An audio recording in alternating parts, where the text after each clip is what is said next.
entender os nossos desejos, os nossos medos. Lembra que a gente falou dos medos? Que a gente consiga entender os nossos medos, os nossos desejos, e que a gente é criado para ser feliz. E é criado para ser feliz dentro de um contexto real, e não num contexto imaginário, né? Antigamente se tinha uma espécie de consciência que você podia, se você sofresse a vida toda, você então ia ser salvo. E quanto mais você sofresse, mais rápido era a sua salvação. Parecia um estilingue. Estilingue é assim, né? Quanto mais você puxa, mais longe vai a pedra, né? E a gente tinha a sensação um pouco que quanto mais o ser humano sofresse, mais alto, vamos dizer, iria a salvação dele, né? E isso foi mudando, não é que isso foi mudando, as pessoas vão percebendo as coisas de uma forma diferente. No documento da igreja chamado Spe Salvi, na encíclica do Papa Bento, ele fala o seguinte, que não é a vida que muda quando a gente morre, é a matéria. Então, se você teve uma vida de sofrimento, não um sofrimento, mas se você teve uma vida ressentida, porque é diferente de você, eu posso sofrer a minha vida inteira porque eu ando de cadeira de rodas, né? E posso ter minhas dores, posso ter meus problemas, isso aí é uma coisa. Mas se eu viver a minha vida inteira ressentido, isso não vai trazer uma sensação boa para mim. Eu vou estar o tempo todo com inveja de quem anda. Por que eu sofro tanto e o outro não sofre? Então uma pessoa que vive assim dessa forma negativa, ela não vai ter outra vida para viver. Porque, segundo a nossa fé, quando a gente morre, a vida continua. A gente não nasce de novo, né? A gente vai viver segundo uma outra matéria. Como é que é isso? Não sei. Aí você precisa perguntar para quem já morreu. Eu não sei. Eu não sei e eu também não estou com pressa de saber. Acho que não é um momento para eu saber essas coisas agora, né? Então, agora nós vivemos num mundo e nós precisamos não nos destacar, mas tem que existir um diferencial entre o que é cristão e o que não é cristão. Nós precisamos diferenciar a nossa vida da cultura da modernidade que nos cerca. Entende? Se é para a gente viver na mesma tribulação que todo mundo, se é para a gente viver do mesmo jeito que todo mundo, sabe? Capotando dia a dia, puxa, não sei se é legal isso, viver desse jeito, né? O que caracterizava a vida dos cristãos, especialmente os primeiros, era a alegria, a forma como eles viviam de uma maneira diferente, mesmo sofrendo como sofriam. Não é isso que tem no Ato dos Apóstolos, que eles diziam? Que eles dividiam tudo e que pegavam cada um de acordo com a sua necessidade e que eles eram felizes, né? Nós temos que viver uma vida diferente. Só que essa vida não adianta ser uma vida de aparências diferentes, mas ela tem que ser uma vida realmente diferente. Eu tenho que ter um bom relacionamento com meu filho, com a minha mãe, com a minha avó, né? com as pessoas que me cercam, no ambiente de trabalho, né? Se eu não for uma pessoa diferente no meu ambiente de trabalho, como é que vai ser? Não é verdade? Se eu for, né? Porque eu posso ser santo aqui. Chega no trabalho, sei lá, se eu sou encarregado, já descarrego nos 3, 4 quando chega, né? Sou um chefe tirano, um cara que não entende o problema dos outros, não entende que às vezes o cara não dormiu a noite inteira porque o filho estava doente. Se nós não podemos, se nós que vivemos mediante a ótica do Evangelho, não vivemos esse Evangelho, então nós não temos nada para propor.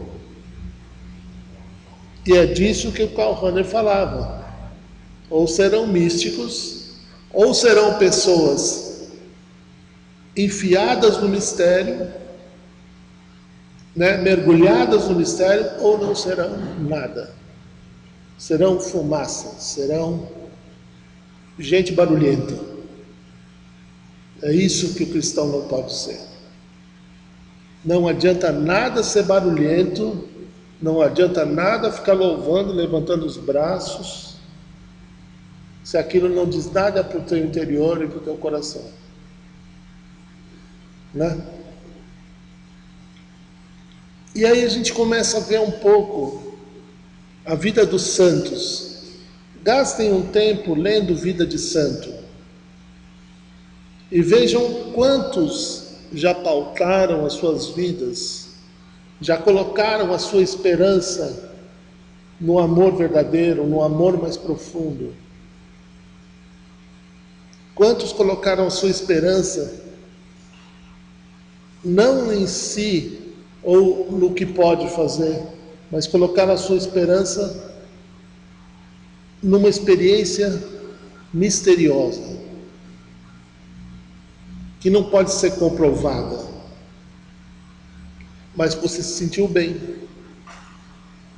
Gostaram de rezar? Ah, gostamos. Sentiu bem? Senti, tá bom. Beleza, você não precisa sentir outra coisa. Você não precisa contar mundos e fundos. Foi um momento bom, me senti bem. Legal. Porque, às vezes,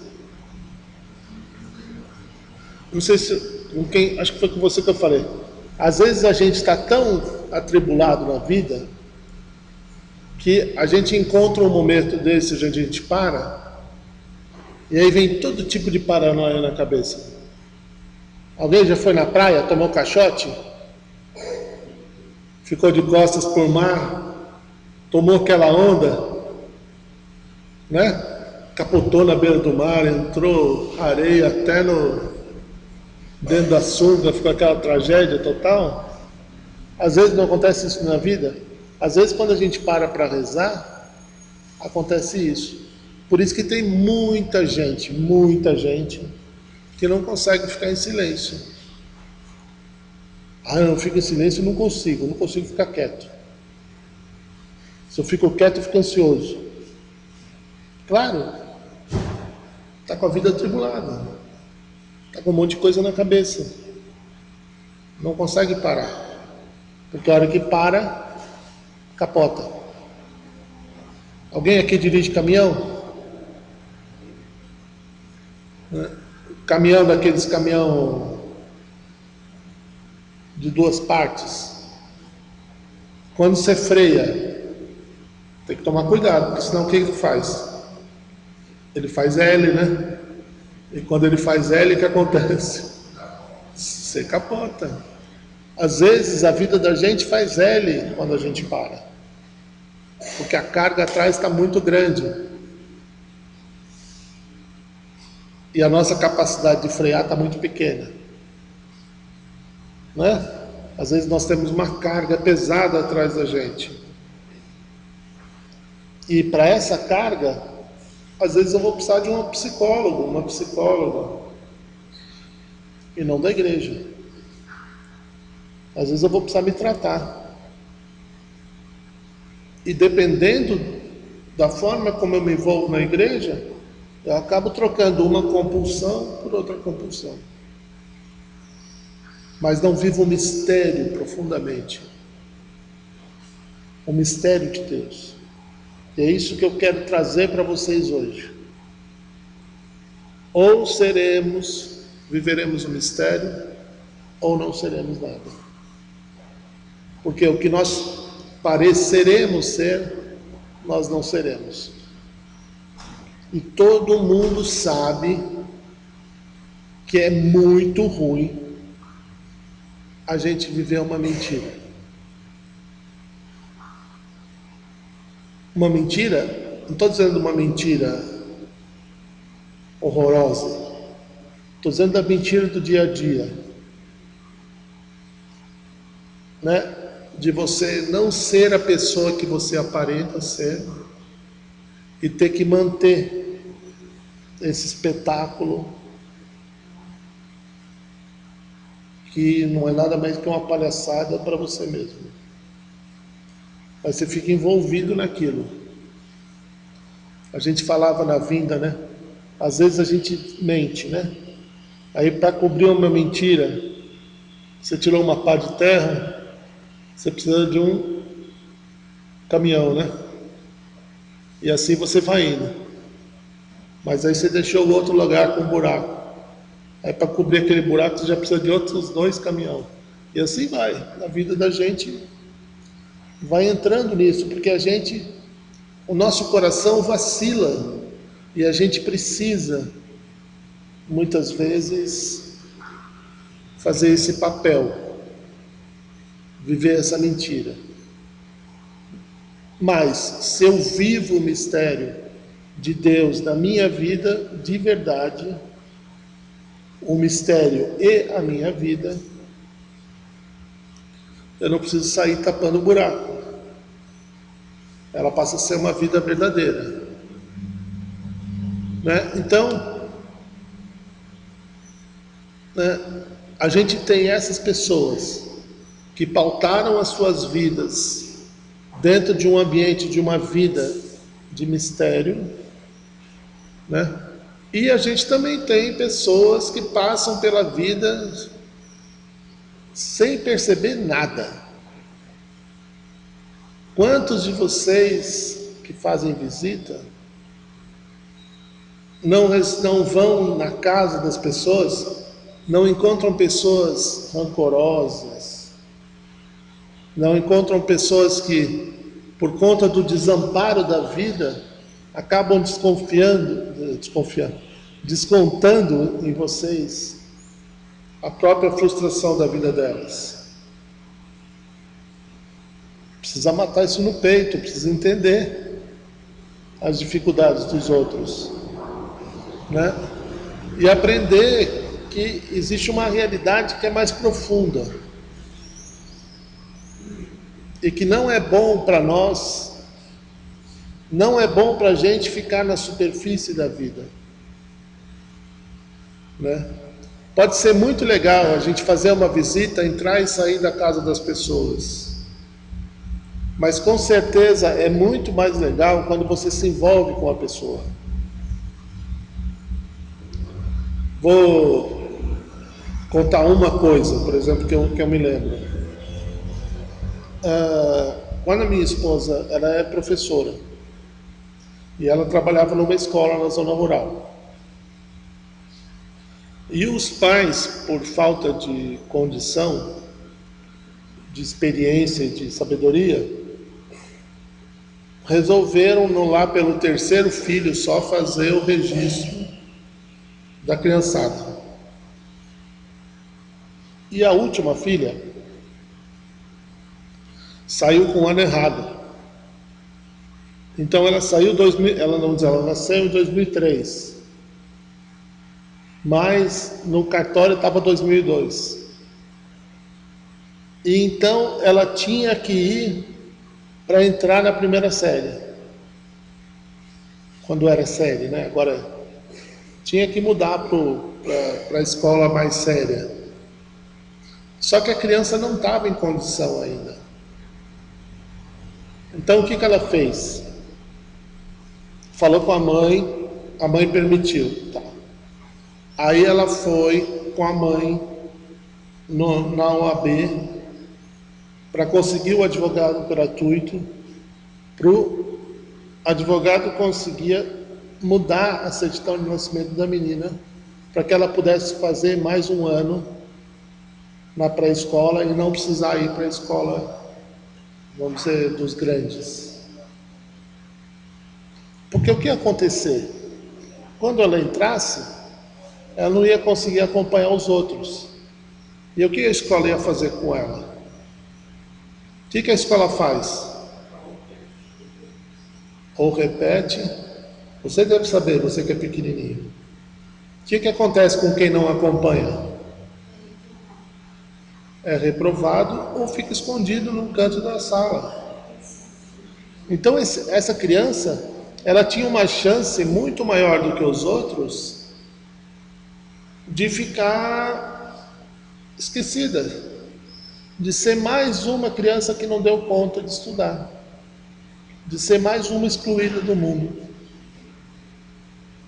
Vocês devem encontrar realidades como essa quando vão visitar as pessoas enquanto ministro. E uma coisa é você ir visitar e tudo bem, deixar lá. E a outra coisa é você ver uma família que está passando trabalho, né? Que está com um idoso, que está precisando de fralda, que está precisando disso e daquilo, e tomar uma atitude,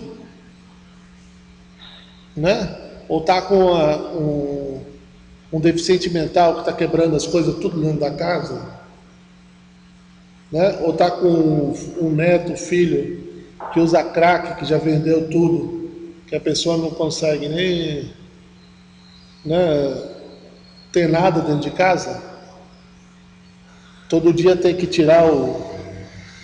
guardar o botijão de gás, porque senão o neto some com o negócio. Entendeu? Isso deve ter. Então aí o que eu posso fazer? Eu posso fazer alguma coisa. Vocês sempre podem fazer alguma coisa para ajudar a mudar a realidade das pessoas. E às vezes a coisa é simples. O que minha mulher fez foi: deixa eu te levar no conselho tutelar.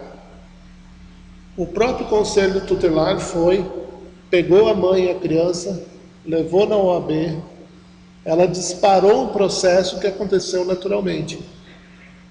E a mãe, que achava que a filha já estava condenada, conseguiu descobrir que, peraí, existe um sistema que pode me ajudar. Está dando para entender isso? Ou nós entramos no mistério, ou nós não somos cristãos. E entrar no mistério é entrar na vida.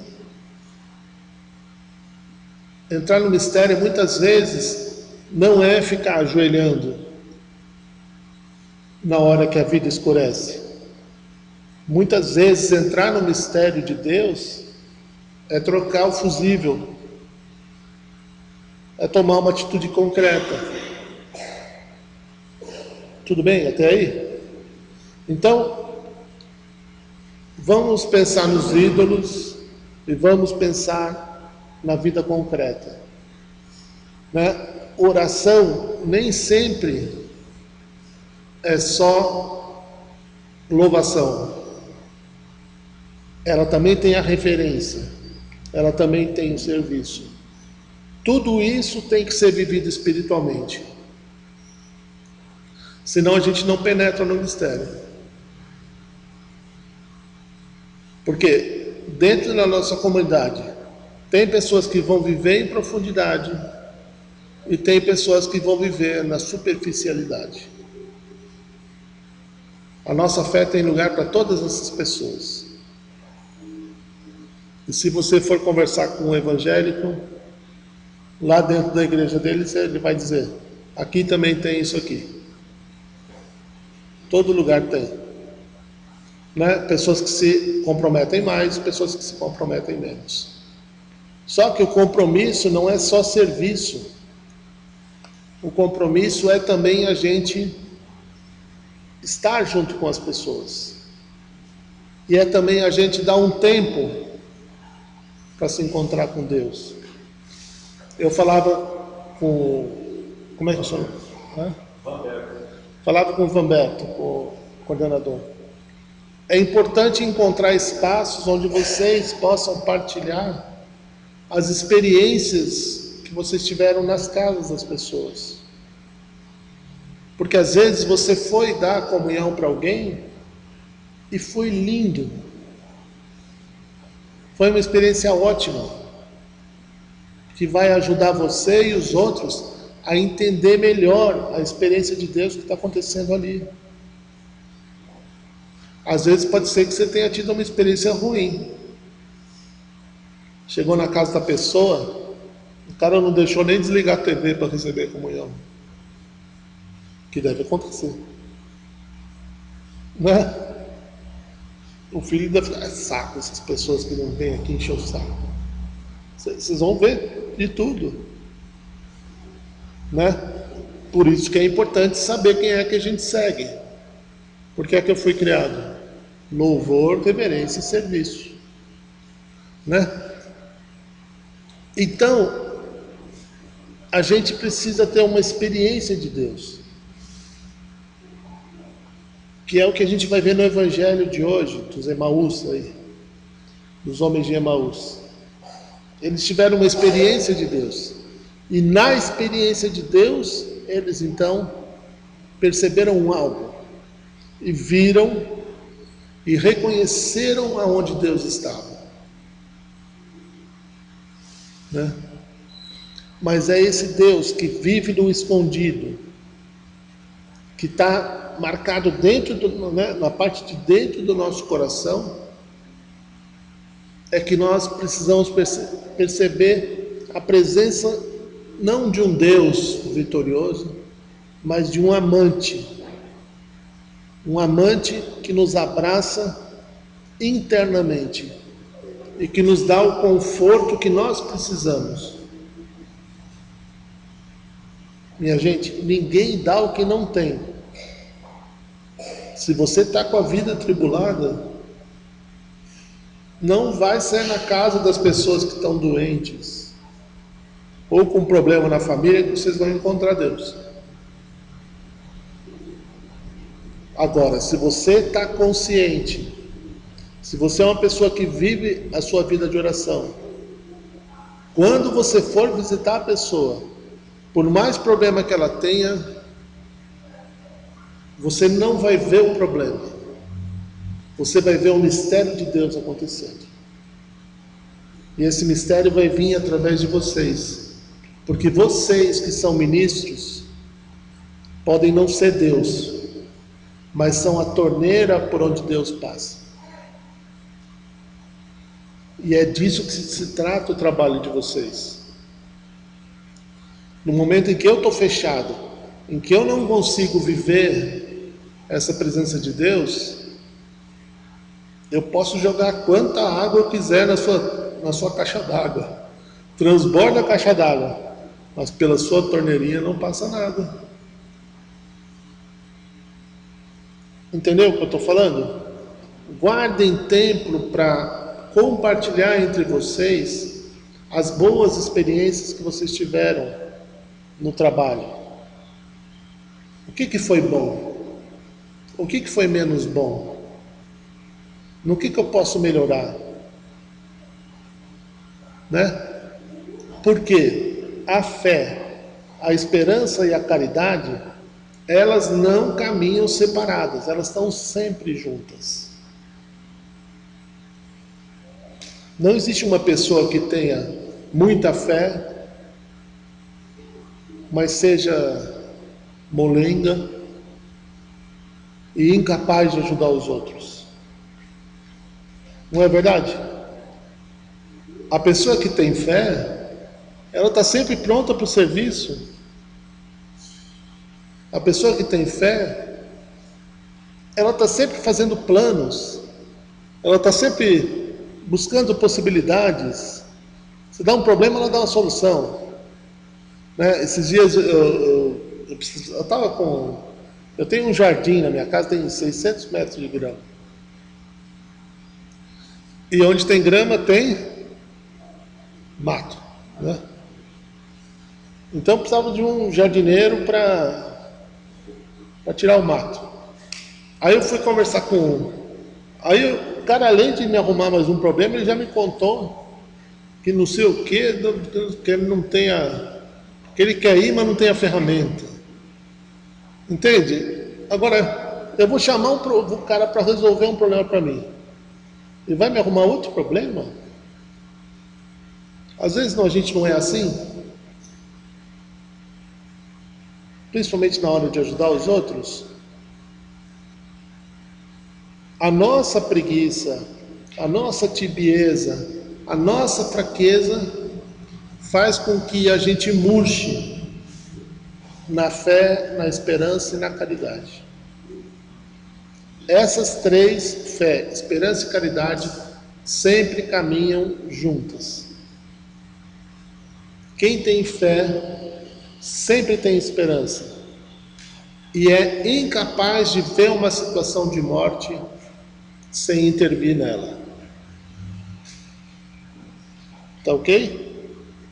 E vive nessa experiência uma experiência de Deus. Justamente porque tem fé, tem esperança e vive a caridade. Né? E sem fé, sem caridade, também é difícil você ter tempo de oração. Não é verdade? Quantos de vocês, na paróquia de vocês devem ter, na minha sempre, as paróquias têm, aquela pessoa mais ocupada, não é a pessoa que mais resolve o problema? No serviço não é assim? O cara mais empipinado, o cara que mais está toda hora correndo para lá e para cá, é quem a gente pede mais coisa. E o cara vai lá e dá conta de fazer. Né? Porque ele faz uma coisa de cada vez. E aí, é nisso que eu quero chegar. A oração é muito mais um diálogo de sentimentos do que palavras. A oração é muito mais uma conversa de um amigo com outro amigo do que palavras. Quantas vezes a gente não foi em algum lugar e ficou ouvindo o fulano lá fazendo pregação e vai e fica naquela conversa, não sei lá, e aquilo não te diz nada. Quantas vezes a gente está cheio de coisa na cabeça, a gente quer falar, mas tudo que a gente tem são pessoas querendo discursar, né?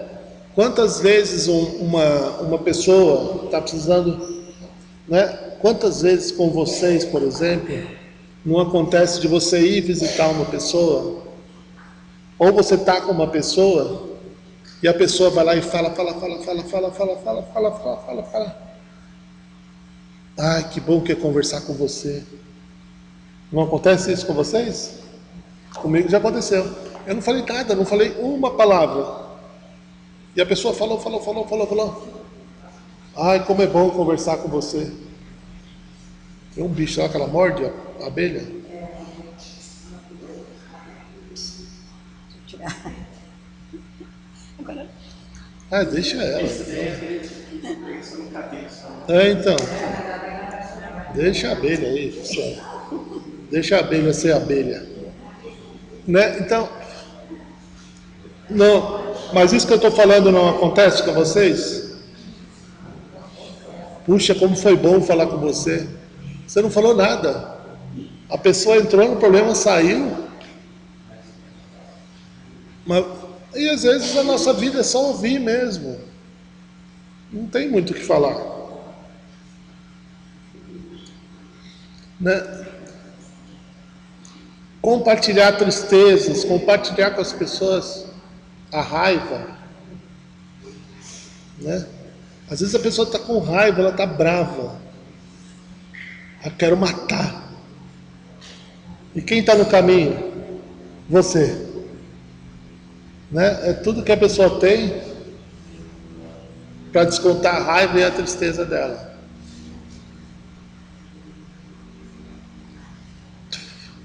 E aí como é que a gente vive isso? A oração é aquela que nos compromete.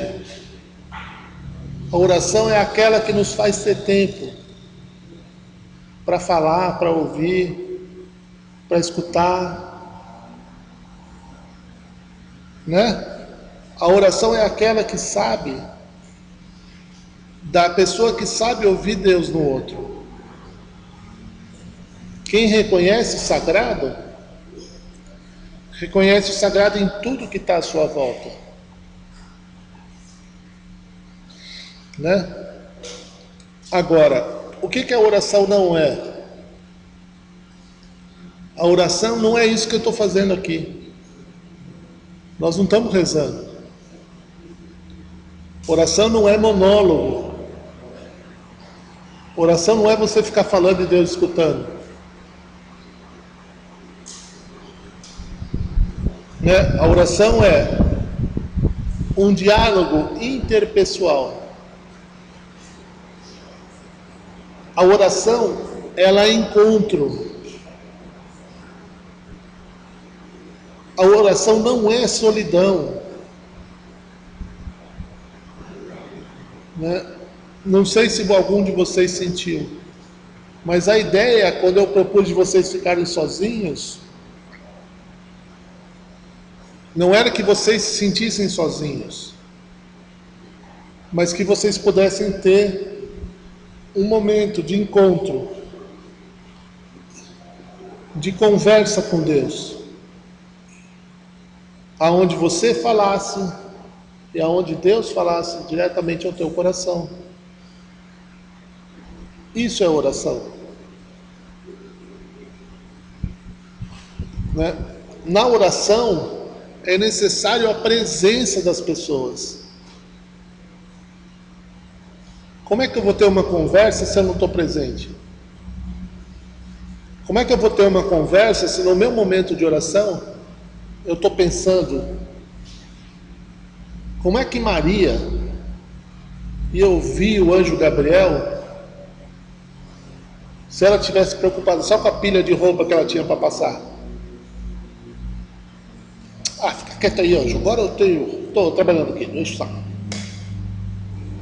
Maria poderia ter falado isso, né?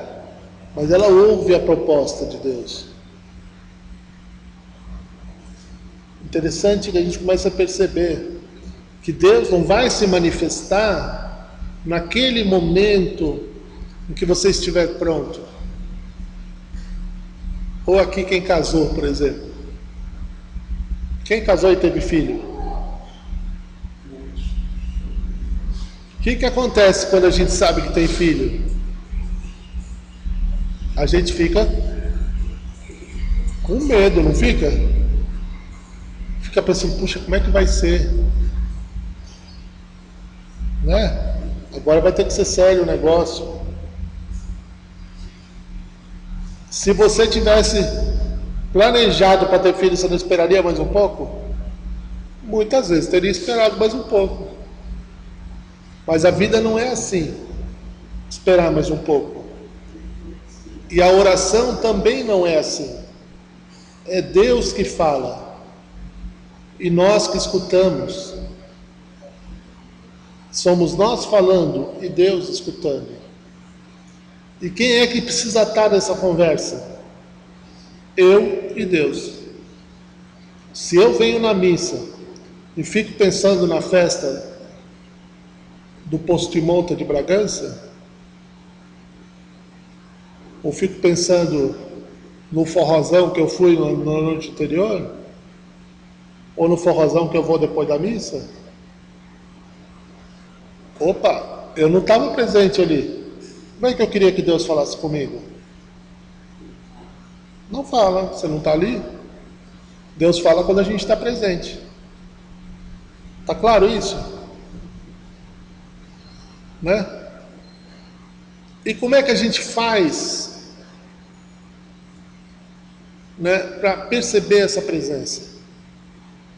Nos acostumando a ela. Nós não reconhecemos o que não conhecemos. Reconhecer quer dizer conhecer de novo, né? Como é que nós vamos reconhecer algo que a gente não conhece? Como é que eu vou experimentar Deus se eu nunca experimentei? Como é que eu vou me colocar na presença de Deus se eu não estou presente ali, minha gente? Não dá, né? Porque nós sabemos muito bem quando o encontro começa. Estou falando de um encontro normal. Quando eu ando na rua, eu encontro com a senhora. Eu sei como é que vai conhecer, como é que vai começar, mas eu não sei como é que vai terminar esse encontro. Você vai ficar bravo comigo? Se vai ter sido legal, se não vai ter? Não sei como vai terminar. E é com essa liberdade que nós temos que entrar na presença de Deus. Às vezes Ele vai me pedir o que eu não quero. Às vezes Ele vai pedir, mas é justamente o que eu preciso fazer, né? Então, nós temos que nos concentrar. Quando a gente tiver uma experiência de Deus, ela não tem, Deus não funciona para Deus essa coisa de os fins justificam os meios. O início, o meio e o fim tem que ser bons. Ah, não, eu estou sentindo que a minha sogra está atrapalhando a minha oração. Eu vou lá, mato a minha sogra, que a minha oração vai ser melhor. Impossível. Não que eu preciso. Qualquer pessoa que eu matar vai acabar me atrapalhando, porque não é para isso que eu fui feito. Entende? Eu não posso, o princípio, o meio e o fim da nossa experiência de oração tem que ser bons. E isso é muito importante. Primeiro, não é monólogo. Não é só Deus que fala, não sou só eu que falo. Segunda coisa, o princípio, o meio e o fim tem que ser bons. Ah, eu vou para o retiro para fugir da loucura da minha casa. Opa! Você vai levar a loucura da sua casa junto, não tem jeito. Enquanto você não resolver os seus problemas, quantos seminaristas entram para a vida de igreja e saem porque não estavam com seus problemas resolvidos? Uma outra coisa que acontece muitas vezes, nós nos relacionamos não com Deus, mas com as coisas de Deus. E aí eu tenho um exemplo maravilhoso. Teve um amigo, padre, queria ter feito um processo, vamos dizer, ele começou com o bispo X. E aí no meio da história da vida dele, mudou e entrou um outro bispo, que ele não gostou. E aí ele fala, não, mas eu não fiz obediência ao Cristo, eu não fiz obediência ao bispo. A minha obediência é para Deus. E, opa, a obediência do padre é para o bispo. O serviço dele é para Deus. Entende? Nós nos relacionamos muitas vezes com as coisas de Deus e não com Deus. É importante que a gente comece a se relacionar com Deus e não mais com as coisas. Ah, eu só faço se for de tal jeito. Ah, se eu sei participar da missa se eu canto. Se eu não estou lá em cima no coro, não sei. Não entende?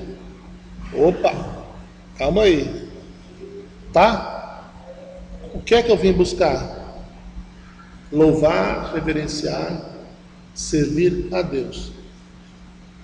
É isso que salva a nossa alma. Quem vive desse jeito,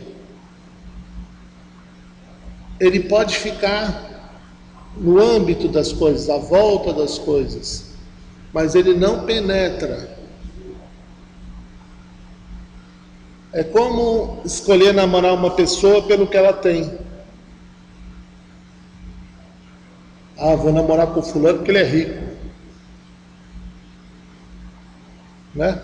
Ou vou namorar com ela porque ela é pobre. E se ela é pobre, eu controlo a minha relação. Se ela não se comporta bem, eu vou tirar o cartão de crédito dela. Opa, cadê o amor? Né? Assim, porque às vezes a gente se engana. Às vezes a gente entra numa coisa buscando outra. Às vezes a gente chega e diz: ah, eu gosto de ir da igreja porque lá eu me sinto bem. Né? Ah, mas peraí, você não se sente bem fora da igreja? Você precisa se questionar sobre essas coisas. Porque você está indo atrás do seu sentimento de se sentir bem. E não atrás de Deus. E se você não está presente, o que não acontece? O diálogo. Ou você fica, como é que chama a pessoa que ouve vozes? Esquizofrênico, né? Que anda pela rua e as vozes ficam na cabeça dele. Não. Para existir diálogo entre Deus e o homem, é preciso que Deus esteja e é preciso que o homem esteja. Ok? Estou repetindo muito? É que para mim é muito importante isso. Que vocês entendam isso. Né? Quando vocês vão visitar uma pessoa, estejam lá. Não fiquem pensando no que tem que fazer depois. Se tem um adolescente meio bravo ali, que não quer ficar parando, deixa ele ficar bravo ali. Dê atenção para os outros que estão na casa, que são os que pediram para você ir. Né? Mas exijam respeito, não só de Deus, mas também o respeito com vocês. Espera aí, vamos pelo menos desligar a TV, né? Como é que vai ter conversa com interferência? Né? Então, fazer isso, né, é também tratar Deus como se ele fosse um ídolo.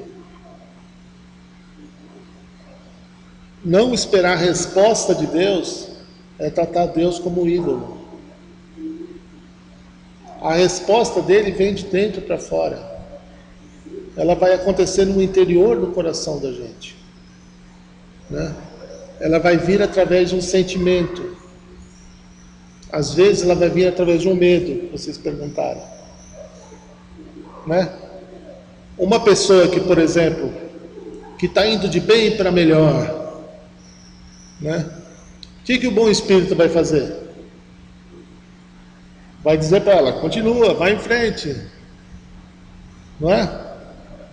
Agora o cara que está com o pé na jaca, indo de mal a pior, só fazendo bobagem na vida, o que o bom espírito vai fazer?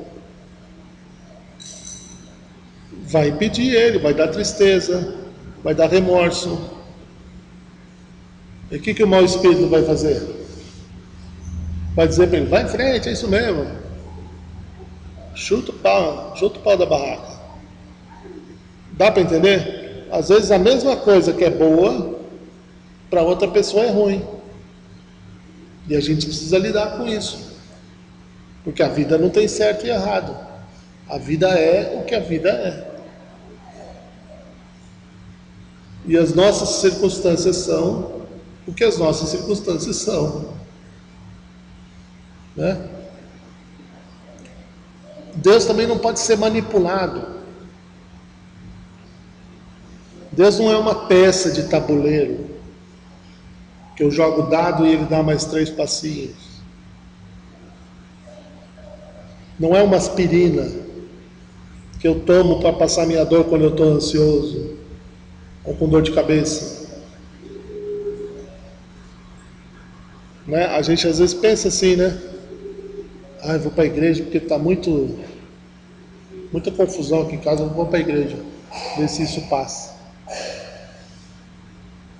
Né? Mas a presença de Deus na vida da gente, Deus toma uma iniciativa, vem nos buscar, vem nos pegar pela mão e dizer, vamos por aqui, por ali, por lá, né? Como Salomão lá nessa leitura que a gente fez, Deus sabedoria, todas as coisas estão disponíveis, agora me ensina a lidar com elas. Eu, por exemplo, não sirvo para ser coordenador, não sei lidar com poder, não sei. Sempre que me põe em posição de coordenador, eu acabo botando o pé pelas mãos, acabo sendo mandão, acabo atropelando as pessoas, deixando o cara magoado. Já sei disso, não adianta. Preciso reconhecer as minhas fraquezas.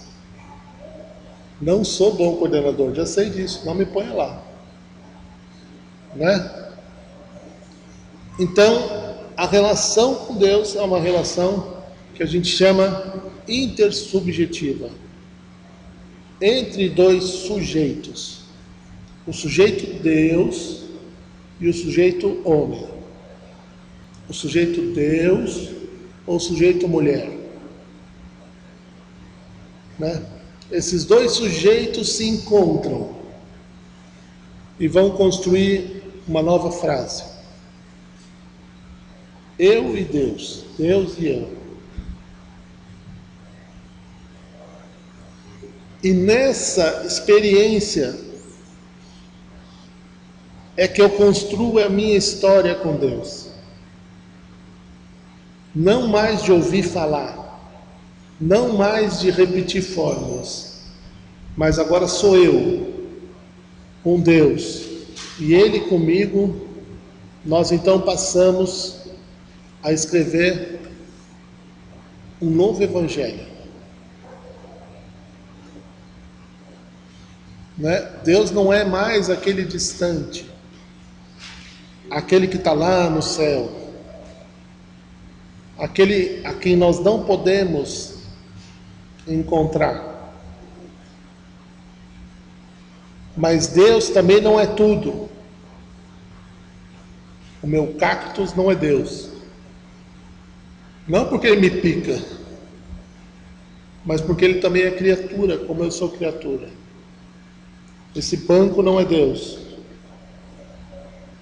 A igreja não é Deus. As coisas feitas pelo homem não são Deus. Mas todas as coisas devem ser usadas, tanto quanto nos ajudam, e não usadas tanto quanto nos atrapalham, para chegar a Deus. Não existe fórmula de certo e errado. O caminho nós fazemos ao caminhar. E se eu caminho com Deus, então nós estamos criando um caminho que serve para nós. Dentro de uma relação de casal, você pode ter, por exemplo, pessoas, mulheres, que se submetem ao marido numa boa. É o jeito deles. Agora, o mais normal é os maridos ficar quietos quando a mulher fala, não é verdade? Tudo bem, é o jeito deles. Fica quieto e obedece. Sim, senhora. Não é?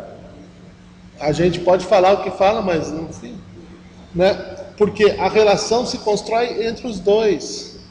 É claro que uma relação onde o marido bate na mulher, onde a mulher maltrata o marido,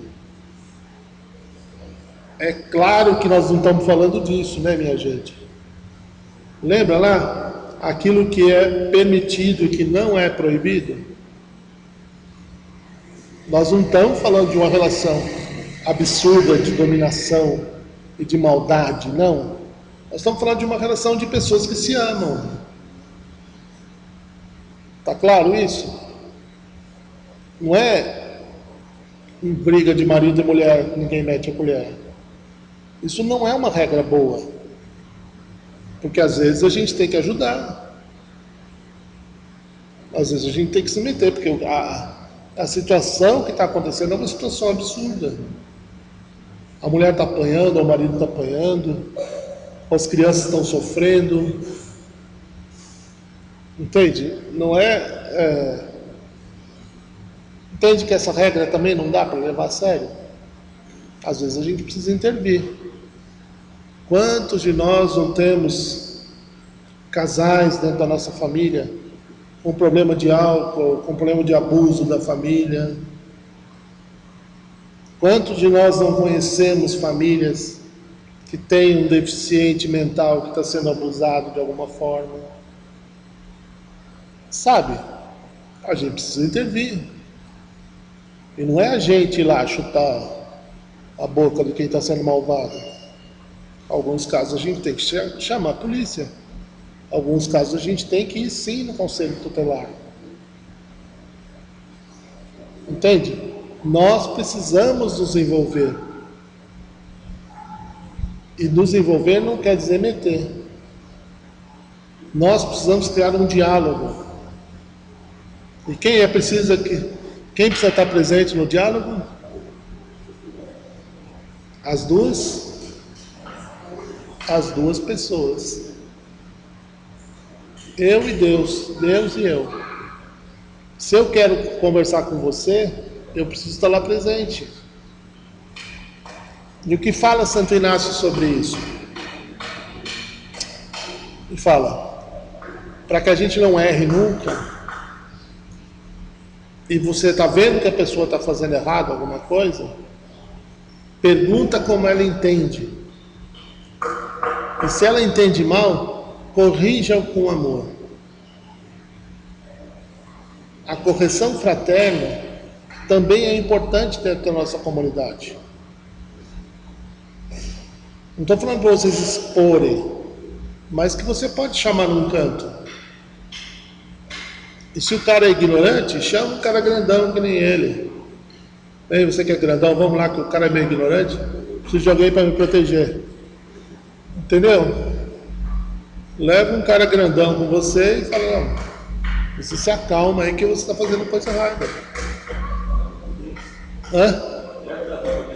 Leva o Davi. O Davi já vai com a funda lá para dar uma pedrada na cabeça do cara.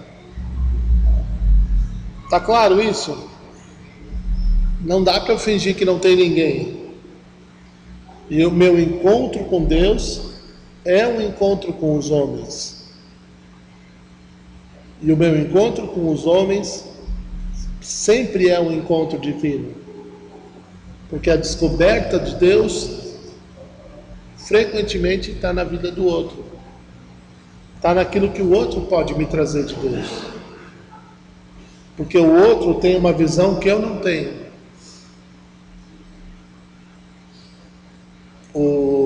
Aquele teólogo barbudo lá de cabelo branco, Leonardo Boff, ele fala que o ponto de vista é apenas a vista de um ponto. Às vezes você pode ter um ponto de vista ótimo, da onde você está. Mas se você me perguntar o que eu acho, você vai ver o meu ponto de vista. E o meu ponto de vista, junto com o seu ponto de vista, pode ajudar a gente a ver, a ter uma visão mais ampla do que a realidade verdadeira. Deu para entender? Por isso que é importante. Corrija com amor. Corrija com a ideia de que você pode ser corrigido. Eu estou indo lá, mas eu estou pronto para levar a carraspana. Porque às vezes sou eu que estou errado. Sou eu que estou vendo a coisa só de um jeito. Tá claro isso? Né? E isso tudo é oração, minha gente. Todo encontro é oração. Porque Jesus não veio aqui e ficou de braços para o alto, ou lá no meio do mar, andando no meio do mar. Ele foi encontrar com as pessoas. Ele foi roubar milho lá com os apóstolos que estavam com fome. Né? Fala, como assim? Você está ajudando, incentivando o pessoal a roubar milho na horta dos outros? Ele falou, sim, claro, nós estamos com fome. Vamos comer, é para isso que servem as coisas. Né? Porque quem acolhe o mistério de Deus, acolhe o mistério do outro. O mistério que é a vida do outro. Pensem isso no casamento de vocês, minha gente. O quanto não tem briga dentro dos casais, porque um não abre a mão das suas convicções, porque o outro não aceita. Não, eu quero ter um cachorro. Não, eu quero ter uma televisão. Não, eu quero comprar uma bicicleta. Entendeu? E vocês não entram em acordo entre vocês. Como é que você vai querer entrar em acordo com o outro que nem te ama? Ainda teu marido, tua mulher ainda te ama. Né? Que o pessoal fala, né? Que Deus é bom porque ele fica quieto, né? Não. Né? Um Deus que se relaciona e com o qual você está presente, vai de alguma forma se relacionar com você de volta.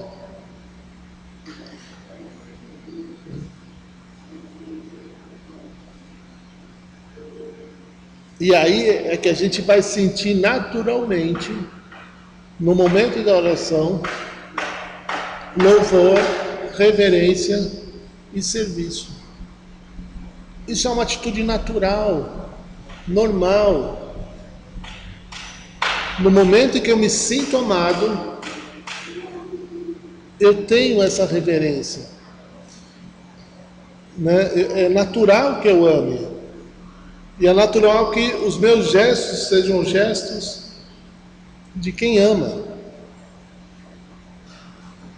Como se eu odeio, é normal que os meus gestos sejam gestos de quem odeia.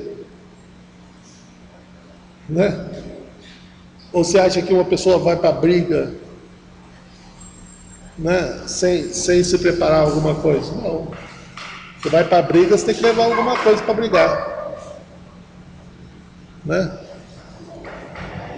Quando a gente acolhe o mistério do outro, quando a gente penetra no mistério do outro, quando a gente vê aquilo que o outro é, dentro do mistério de vida dele, opa, aconteceu algo novo. Eu já não estou preso no que eu penso. Agora eu estou preso na minha vida com o outro. Já não sou mais eu, somos nós. O que você acha, meu amor? Não sou eu que quero jogar bola, né? Não sou eu que quero que o meu marido fique em casa. Somos nós que decidimos isso junto. Né? Nós nos prostramos e adoramos e servimos porque anteriormente sentimos internamente esse desejo. Está claro isso? Nós primeiro temos um sentimento interior. E esse sentimento se revela na forma de uma ação. Né? É claro que a gente percebe isso mais, por exemplo, quando a gente vai casar, por exemplo, né? Então, eu fico todo nervoso. Né? Então, mas pensem em vocês que já tiveram filhos. Que grande mistério foi esse da reprodução? Do amor de um homem com uma mulher, que tiveram uma ideia, um plano,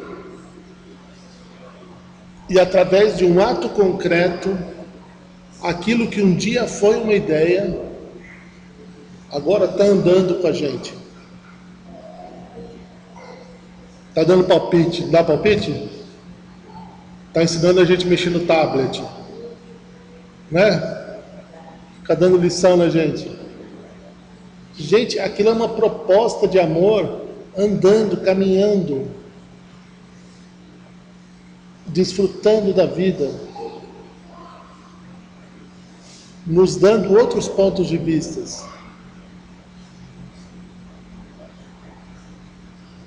Uma atitude interior gera uma atitude exterior. Então, como é que se dá a nossa conversão? Primeiramente, no mundo do pensamento. Eu penso, eu quero mudar. Né? Construo no meu pensamento, vamos dizer, um ideal. Depois, a gente tem a conversão moral, que é aquele sentimento ético.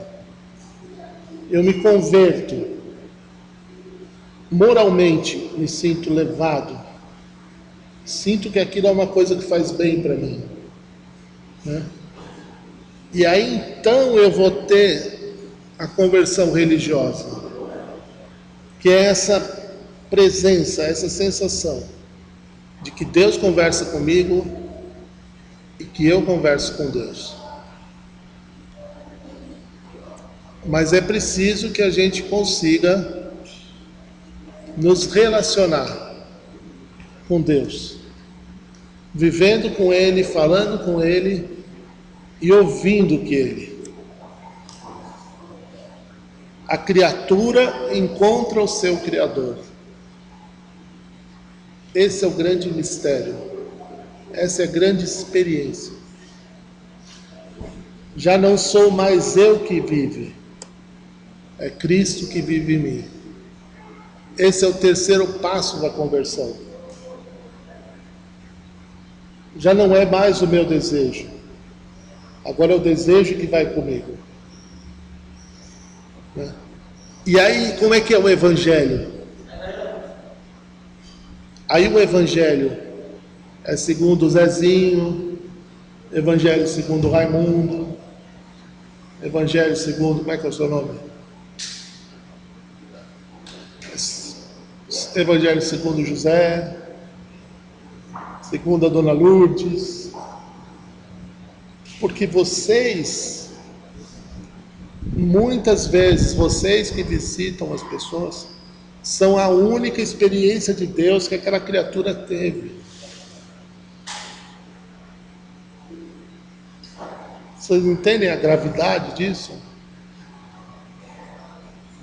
Vocês são a única experiência de Deus que aquele cara teve na semana, no mês ou na vida.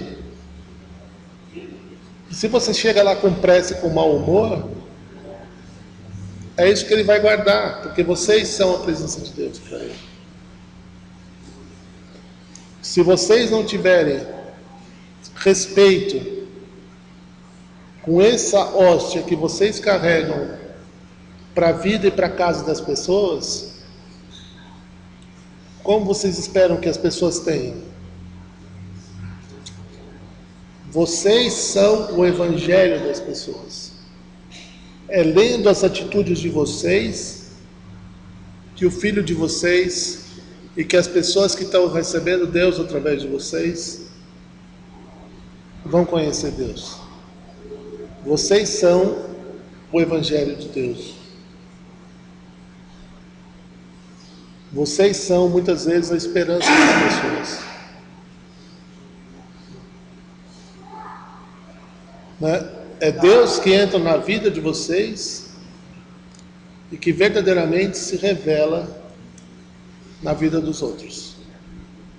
E o que é a oração? A oração é encontrar a vontade de Deus dentro da minha vida de verdade. Da minha vida de Zezinho, de Raimundo, de Joana, de Maria de Lourdes. É lá que vai acontecer o grande mistério.